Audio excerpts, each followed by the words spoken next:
Praise the Lord. परमेश्वर के जीवित नाम में आप सबको जय मसीह की। और मैं आप लोगों के लिए एक और नया सुसमाचार लेके आया हूं।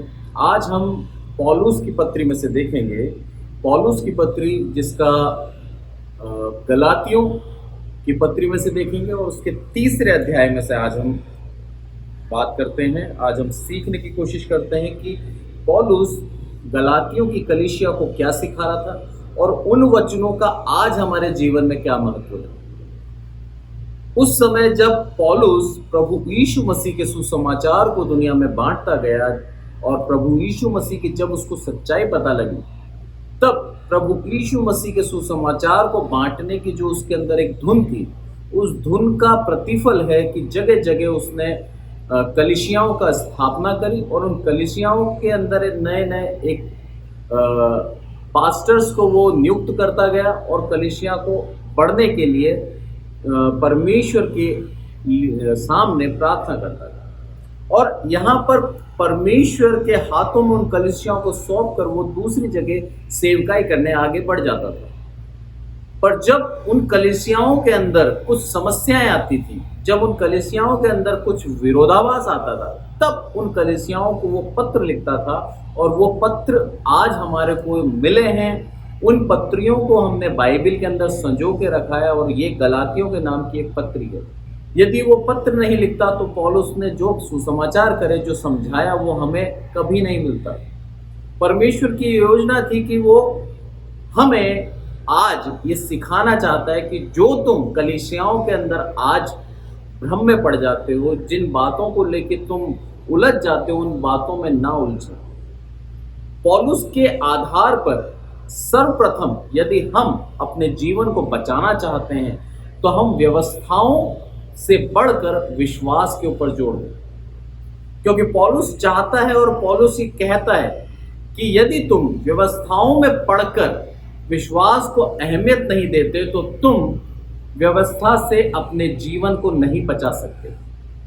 यह कहता है वो गलातियों और उसके 3:10 में, इसलिए जितने लोग व्यवस्था के कामों पर भरोसा रखते हैं वह सब श्राप के अधीन हैं।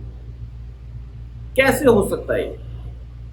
यदि हम व्यवस्था के कामों पर भरोसा करते हैं और जो परमेश्वर ने व्यवस्थाएं दी थी, उन व्यवस्थाओं को यदि यहूदी निभा रहे थे तो वो शापित कैसे हुए? एक सवाल होता है। पर जब हम पूरी आयत को पढ़ते हैं तो क्या लिखा है? क्योंकि लिखा है कि जो कोई व्यवस्था की पुस्तक में लिखी हुई सब बातों के करने में स्थिर नहीं रहता तो वो शापित है। व्यवस्था के कामों को करने पर या उसके ऊपर भरोसा रखने पर आप शाप नहीं कमाते, पर शाप कब कमाते हो? जब आप पूर्ण रूप से व्यवस्था को नहीं निभा पाते। यानी कि अगर एक किताब के अंदर अलग अलग तरह की, कुछ गिनती में आपको बताता हूं, जैसे बहुत सी व्यवस्थाएं इन्होंने लिखी गई थी और वो व्यवस्थाएं अगर पूरी हम पूर्ण रूप से नहीं निभाते तो हम शापित कहलाते। और यहूदी किस मत के ऊपर जोर देते थे? यहूदी व्यवस्था को निभाने के ऊपर जोर देते थे। वो कहते थे यदि मनुष्य को परमेश्वर यानी स्वर्ग राज्य में जाना है और परमेश्वर के निकट जाना है तो उसको सारी व्यवस्थाओं को मानना जरूरी है। और ये सच है। पापों की शुद्धि के लिए वो आज तक बकरा काट रहे थे, बकरों का बलिदान देके अपनी पापों की शुद्धि मांग रहे थे। पर जब प्रभु यीशु मसीह आ चुका था और प्रभु यीशु मसीह ने अपना बलिदान दे दिया, तब इस बकरे के बलिदान की कोई आवश्यकता नहीं थी, क्योंकि सर्वोत्तम बलिदान पाप का परमेश्वर को प्रस्तुत हो चुका था। परमेश्वर ने उस बलिदान को ग्रहण कर लिया था और अब पाप बलि की कोई आवश्यकता नहीं थी। पर यहाँ पर जब व्यवस्थाओं को महत्व दिया जा रहा था तो उन बातों को सही मायनों में सिखाने के लिए पौलुस ने क्या करा? इस पत्री को लिखा और वहां की कलीसिया के लोगों को यह समझाया कि तुम लोग व्यवस्था के पीछे मत पड़ो। व्यवस्था बहुत जरूरी और व्यवस्था के द्वारा तुम स्वर्ग राज्य में नहीं जा सकते, क्योंकि एक मनुष्य गलती का पुतला है। मनुष्य से गलती होती है और उन व्यवस्थाओं में कहीं ना कहीं वो चूक करेगा और जब वो चूक करेगा तो वो शापित होगा और शापित व्यक्ति स्वर्ग राज्य नहीं जा सकता। प्रभु यीशु मसीह का इस दुनिया में आने का एकमात्र यही कारण था कि मनुष्य व्यवस्थाओं के आधार पर धार्मिकता नहीं ले पा रहा था, धार्मिकता नहीं पा सकता था। इस कारण से जब परमेश्वर को इस दुनिया के हर एक मनुष्य के ऊपर तरस आया और इस कारण से उसने प्रभु यीशु मसीह को इस दुनिया में भेजा, ताकि जो यशायाह भविष्यवक्ता ने भविष्यवाणियां कही थी वो सारी भविष्यवाणियां पूरी हो कि परमेश्वर का पुत्र प्रभु यीशु मसीह इस दुनिया में आएगा ताकि हर एक लोगों के पाप की क्षमा के लिए वो अपना बलिदान दे सके और तीसरे दिन जी उठे। यहां पर सवाल आता है कि हम प्रभु यीशु मसीह को जानते हैं साहब, पर जानने से आप स्वर्ग राज्य नहीं जाएंगे। गौर से सुनिएगा, प्रभु यीशु मसीह को जानना आपको स्वर्ग राज्य में नहीं ले जाएगा, क्योंकि केवल जानने से आप स्वर्ग राज्य नहीं जा सकते। आप जानकर उसको विश्वास जब तक नहीं करते तब तक आप स्वर्ग राज्य में नहीं जा सकते। क्योंकि जब प्रभु यीशु मसीह सलीब पर था तो उसके दाएं और बाएं दो डाकू थे। दोनों डाकू प्रभु यीशु मसीह को जानते थे, पर उसमें से एक डाकू प्रभु यीशु मसीह के ऊपर विश्वास करता था जो उसके दाहिनी ओर है, और बाईं ओर वाला क्या बोलता है, अरे तू प्रभु यीशु मसीह है, तू परमेश्वर का पुत्र है, उसके वचन थे, तो ना केवल अपने आप को बचा पर हमें भी बचा। यानी कि उसको जानता था कि प्रभु यीशु मसीह परमेश्वर का पुत्र है। पर दाहिने ओर का जो डाकू था वो क्या बोलता है, अरे तू तो तेरे कर्मों की सजा पा रहा है, जो तूने गलत काम करे उसकी सजा पा रहा है, पर ये तो निर्दोष है। और क्या बोलता है वो, हे प्रभु जब तू तेरे राज्य में वापस आए तो मेरी सुधि लेना। तब परमेश्वर क्या बोलता है, प्रभु यीशु मसीह क्या बोलता है, अरे तू आज ही मेरे साथ स्वर्ग राज्य में जाएगा। परमेश्वर यहाँ सिखाता है हमें, यदि हम उसके ऊपर पूर्ण विश्वास करते हैं और ये मानते हैं कि वही हमारे पापों का उद्धार करता है, हमें उसी के द्वारा हमें उद्धार मिलेगा और उसी के द्वारा हमें पापों की क्षमा मिलेगी।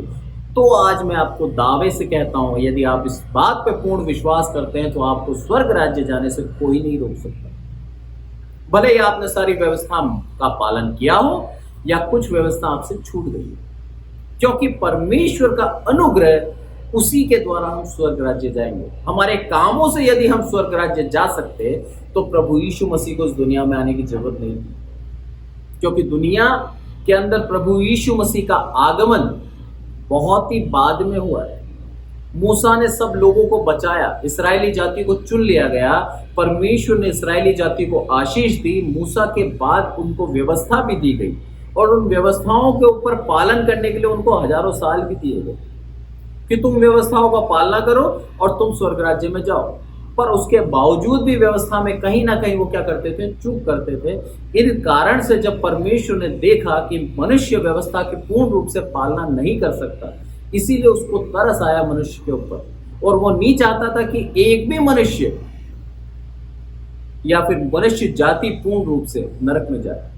इसीलिए परमेश्वर का जब वो तरस आया, उस तरस के कारण उसने प्रभु यीशु मसीह अपने इकलौते पुत्र को भेजा, ताकि जो कोई उसके ऊपर विश्वास करे कि हाँ, इसी के बलिदान से हमारे पापों की क्षमा मिलती है, इसी के बलिदान से हमारा उद्धार होता है और इसके ऊपर विश्वास करने से हम धर्मी गिने जाएंगे, तो वह व्यक्ति कहां जाएगा, स्वर्ग राज्य जाएगा। तो इसलिए प्रभु यीशु मसीह को जानना काफी नहीं है, उसके ऊपर विश्वास करना बहुत जरूरी है। यहां पर 21वें आयत में क्या कहता है कि व्यवस्था का उद्देश्य क्या था। तो क्या व्यवस्था परमेश्वर की प्रतिज्ञाओं में विरोध में है? कदापि नहीं। व्यवस्था परमेश्वर की जो प्रतिज्ञाएं हैं उसके विरोध में नहीं है। परमेश्वर ने ये व्यवस्था क्यों बनाई थी? क्योंकि यदि ऐसी व्यवस्था दी जाती जो जीवन दे सकती तो सचमुच धार्मिकता व्यवस्था से होती। ऐसी व्यवस्था नहीं है जो जीवन यानी कि परमेश्वर के राज्य, स्वर्ग राज्य में ले जा सके।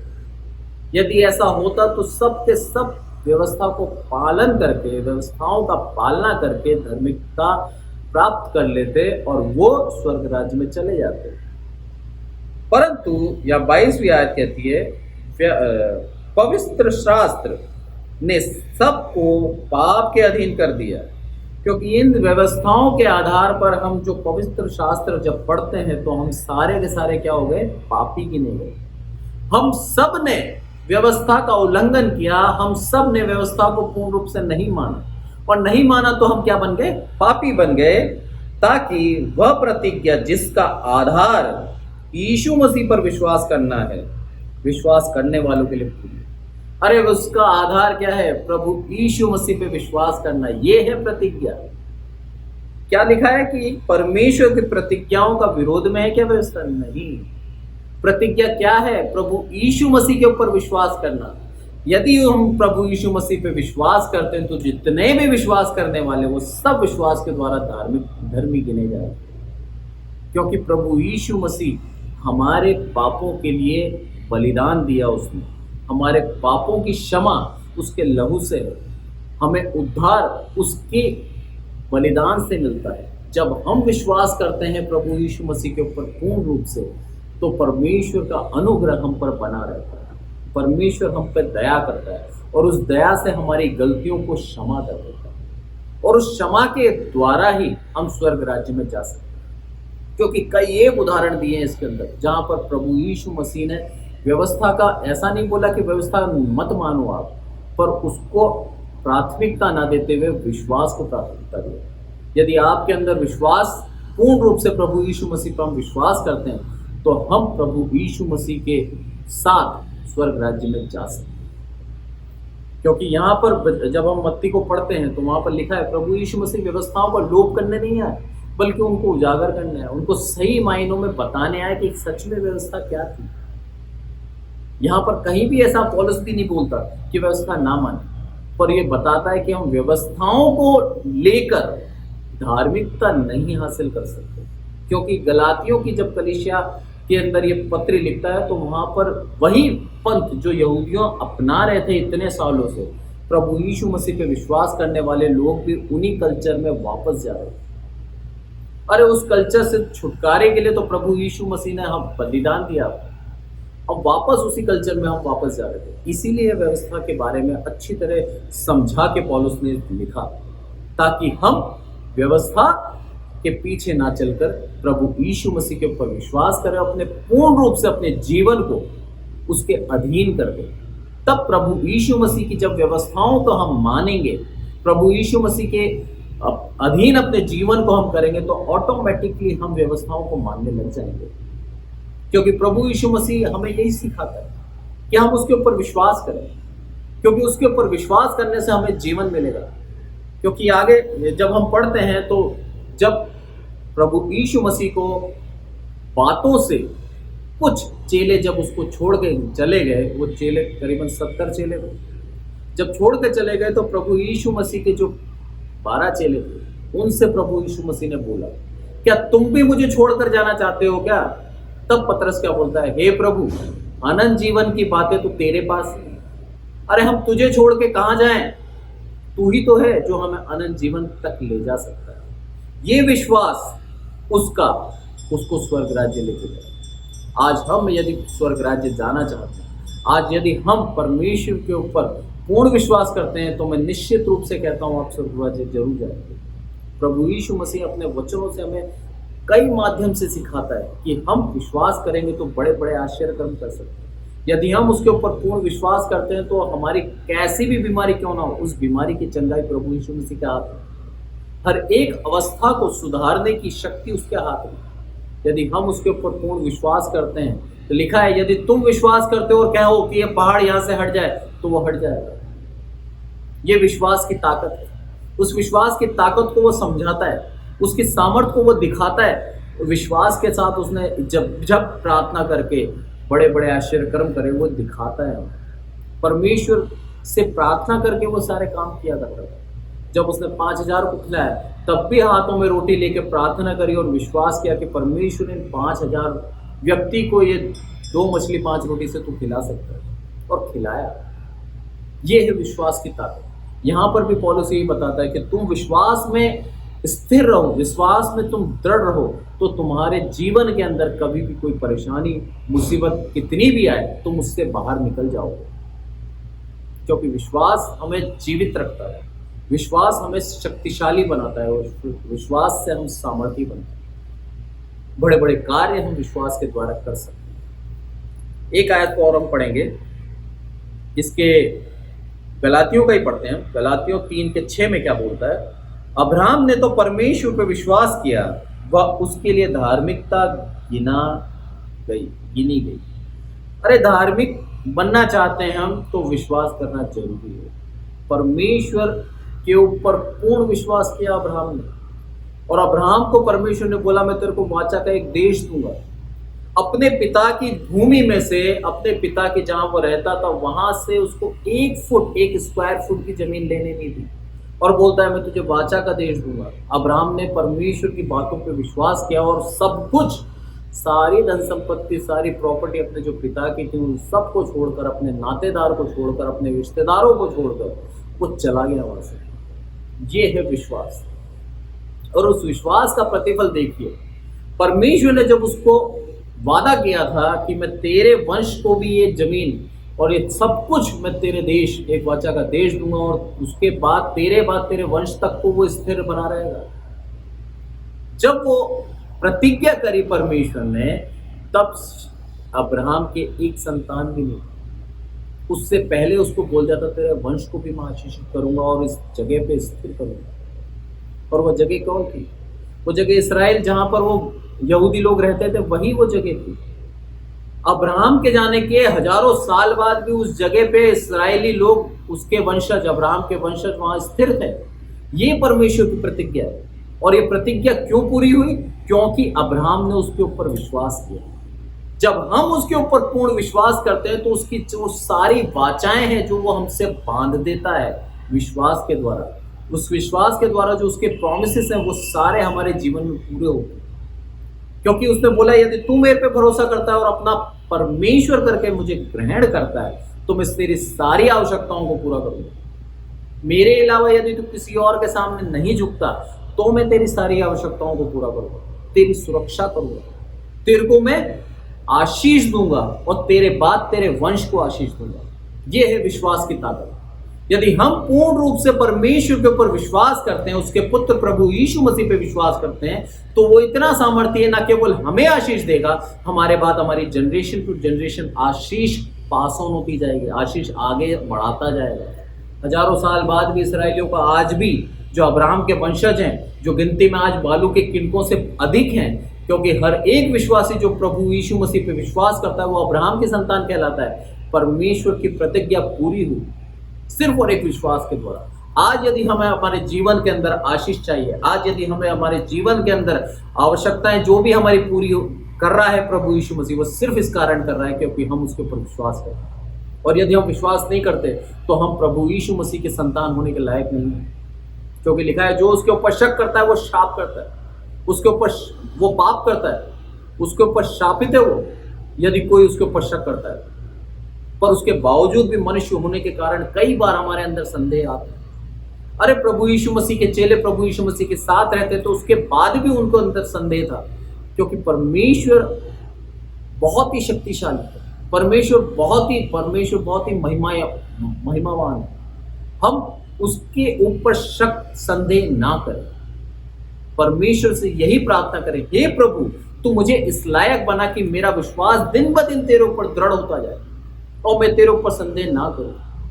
क्योंकि जब हम उसके ऊपर संदेह करते हैं तब हम पाप करते हैं। परमेश्वर इन वचनों से हमें यही सिखाता है कि हम परमेश्वर से करीब, अगर हम परमेश्वर के नजदीकी में बढ़ना चाहते हैं, आत्मिक जीवन में उन्नति करना चाहते हैं, यदि हम धर्मी बनना चाहते हैं, तो हम व्यवस्थाओं की पालना करते हुए उसके ऊपर पूर्ण विश्वास करें। जब हम पूर्ण उसके ऊपर विश्वास करेंगे तो हम ऑटोमेटिक अपनी उसकी व्यवस्थाओं को भी मानेंगे। ये सच्चाई। पर हम व्यवस्था को प्राथमिकता देकर उसके ऊपर विश्वास करना ना छोड़ें। व्यवस्था अपनी जगह महत्वपूर्ण है, पर उससे महत्वपूर्ण है प्रभु यीशु मसीह के ऊपर विश्वास करना। ये विश्वास करना कि प्रभु यीशु मसीह ने मेरे पापों के लिए बलिदान दिया। ये विश्वास करना कि प्रभु यीशु मसीह ने मेरे खातिर अपने आप को सलीब पे चढ़ा दिया। प्रभु यीशु मसीह के उस बलिदान के द्वारा आज मुझे उद्धार मिलता है।